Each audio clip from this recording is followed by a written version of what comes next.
പെട്ടെന്ന് അത്യാവശ്യമായിട്ട് ഒരു 500 രൂപ കിട്ടി. ഞാൻ ഇവിടെ ഹോസ്പിറ്റലിലേക്ക് പോകാം. ഏത് ഹോസ്പിറ്റലാടാ? ഇവിടെ ഗവൺമെന്റ് ഹോസ്പിറ്റൽ. ഡാടാ ഇങ്ങോട്ട് വന്നേ. നിന്നെ തന്നെ വാ വാ. എന്താ അളിയാ?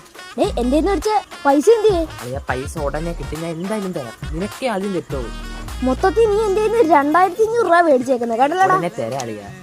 ഹോസ്പിറ്റൽ കേസ് ആണല്ലോ. ഏത് ഹോസ്പിറ്റൽ കേസ്? നീയേ പോയി ഫുഡ് കഴിച്ച് ചേടാന്നറിയോ? എന്റെ മാമയുടെ ഹോട്ടലില്ല. മാമന്റെ കടയായിരുന്ന അളിയ. മാമനോട് പറയണ സൂപ്പർ ഫുഡാ വരാൻ പറ്റുന്നത്. ആ ബീഫിന്റെ ചാറ്റ് സൂപ്പർ ടേസ്റ്റ് ആയിരുന്നു.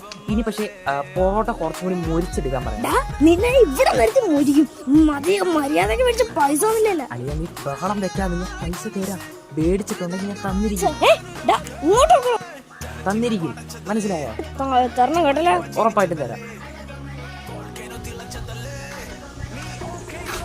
നാളെ തൊട്ട് ഇനി വേറെ ഹോട്ടലിൽ നിന്ന് എല്ലാം കഴിക്കും.